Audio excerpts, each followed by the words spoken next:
Savol.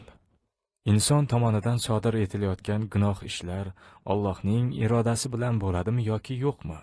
Agar uning irodasi bilan bo'lsa, u holda gunohga qo'l urgan banda nima uchun jazolanadi? Axir u Allohning irodasi bilan ish qiladi-ku.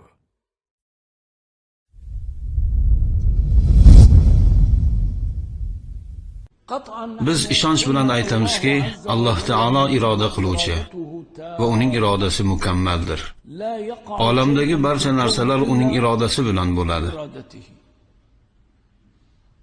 Uning irodasiga majburlash kamchiligi aralashmaydi.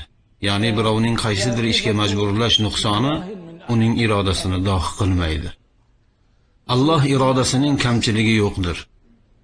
Aytaylik, Zayd ismli bir odam Alloh azza va jallaga gunoh qilishni xohladi. U aroq ichishni istadi va ichdi ham. Bu gunoh ishni ushbu inson o'zi xohlab qildi. Xo'p, endi shu ish Allohning irodasi bilan bo'ldimi yoki yo'qmi? Agar biz ha bu Allohning irodasi bilan bo'ldi desak, unda kimdir demak Alloh gunohni xohlar ekanda deyishi mumkin. Agar biz yo'q, Alloh azza va jalla bu gunohni xohlamagan, bu inson qilgan ushbu ishi bilan Allohga gunoh sodir etdi, lekin Alloh taolo bu gunohni iroda qilmagan edi desak, unda bu yerda Alloh iroda qilmaydigan narsalar voqea bo'lyapti degan gap yuzaga chiqadi. Robbimiz o'z ishlarida boshqalarni majburlovchi emas. Yuqoridagi gap gunoh ishlar Allohning irodasisiz bo'ladi degan ma'noni keltirib chiqaradi. Allohning irodasi bilan bo'lmasa, u odam shu ishni qilishga o'zi majbur degani bo'ladi. Xo'p, endi bu chigal savolning javobi nima? Javob shuki, inson sodir etadigan ishlar ikki turli bo'ladi, ey do'stlarim. Ularning birinchi turida inson uchun umuman ixtiyor bo'lmaydi. Alloh azza va jalla o'z irodasi bilan unga shu narsani joriy qiladi va unda inson uchun hech qanday ixtiyor bo'lmaydi. Uning tug'ilishi, vafot etishi, bemorligi, salomatligi, kasallik ortidan yetadigan qaltirash kabi ishlar Allohning ixtiyoridagi narsalardir. Bu va shunga o'xshash misollar bizda ham sodir bo'ladi. Lekin biz uchun bu narsalarda ixtiyor bormi? Yo'q. Bizning haqqimizda bo'ladigan bu kabi ishlar Alloh azza va jallaning irodasi bilan bo'ladi.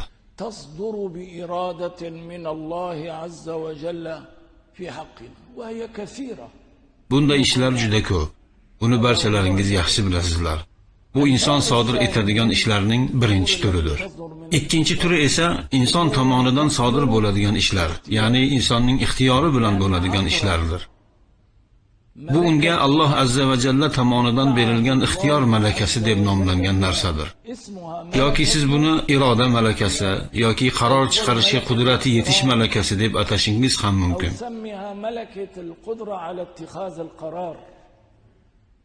Bunga misol sizlarning ushbu yerga kelishingiz, kishining erta tongda o'z do'koniga tijorat qilish uchun borishi, shuningdek gunohlar ham insonning ixtiyoridagi narsalardir.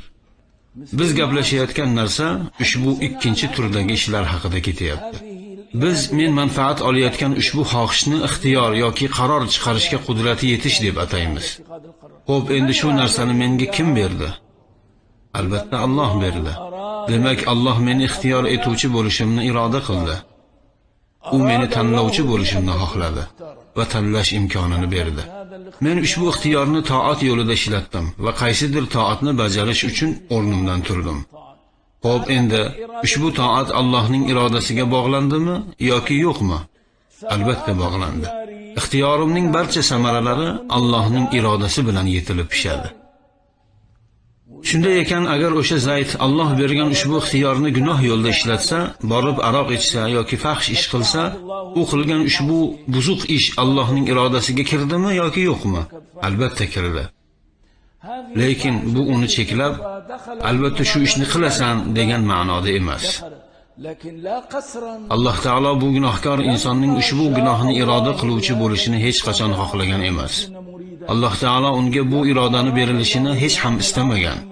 Uning o'zi bu irodani gunoh qilishga ishlatdi. Bu taqiqlangan gunoh ham Alloh azza va jallaning irodasiga kirgan. Lekin bu inson ey Robbim, ushbu gunohni sen iroda qilganing uchun qildim deya oladimi? يا رب U men sening irodang ostiga kirib majburlikdan ushbu gunohni sodir etdim deyishga kuch topa oladimi? Yo'q, aslo. U bu gunohni o'z ixtiyori bilan qildi. العافى لا